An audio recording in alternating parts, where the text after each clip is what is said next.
এখন আমরা খুবই ভয়ঙ্কর একটা ভূতের গুহায় প্রবেশ করছি। সাথে আছে আমার আম্মু আফিয়া জান্নাতুল ইবনাত, আমার কলিজার টুকরা।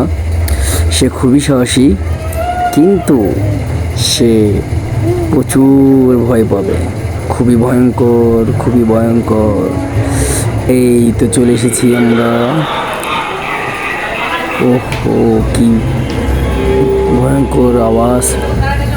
প্রচুর ভূত রয়েছে, যেখানে অলৌকিক ভূত চলে আসবে আমাদের সামনে। খুবই ভয়ঙ্কর একটা ব্যাপার।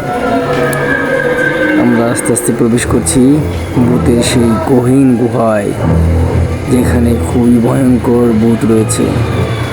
চলে আসবে আমাদের সামনে খুবই ভয়ঙ্কর ভূত, যেখানে গেলে গার শিউরে ওঠে। এই তো একটা ভূতের দেখা পেলাম। খুবই ভয়ঙ্কর ভূত, খুবই ভয়ঙ্কর।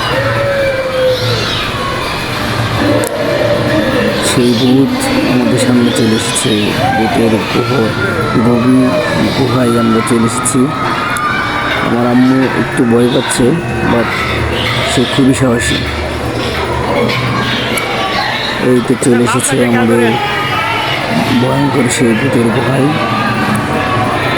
যেখানে সেই ভূতের আওয়াজ শুনে চারিদিকে আওয়াজ থই থই আওয়াজ করছে, যেখানে খুব শুনলে গাটা শিউরে উঠছে।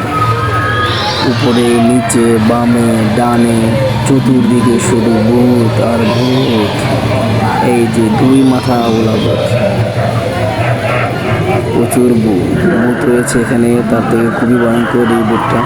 এই যে আমার আম্মু এখন একটু একটু ভয় পাচ্ছে, কোনো ব্যাপার না। সাথে আছে আমাদের রাজু, খুবই ভালো, খুবই ভয়ঙ্কর, খুবই ভয়ঙ্কর। এই যে আরেকটা ভূত চলে এসেছে এখানে। সেই ভূতটা সবাইকে ধরতে যাচ্ছে। এই যে দেখা যাচ্ছে, এই যে যাচ্ছে, খুবই ভয় পাচ্ছে সবাই। অলৌকিক ভূত রয়েছে এখানে, যে কারণে সবাই অনেক ভয় পাচ্ছে। এই যে ভূতের সামনে আমরা চলে এসেছি। আমরা এখন আস্তে আস্তে আরও গহীন ভূতের গুহায় চলে যাব, যেখানে রয়েছে এই যে আরেকটা ভূত রয়েছে, কালো সাদা মুখোশ।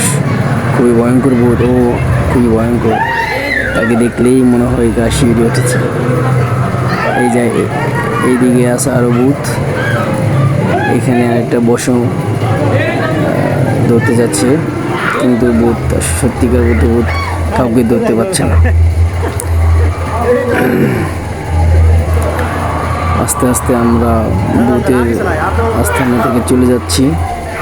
খুবই ভয়ঙ্কর ছিল আওয়াজ, খুবই ভয়ঙ্কর ছিল। চতুর্দিকে শুধু ভূত আর ভূত। এখন আমরা ভূতের গহীন গুহা থেকে আস্তে আস্তে বেরিয়ে যাচ্ছি, চলে যাচ্ছি সেই ভূতের গুহা থেকে।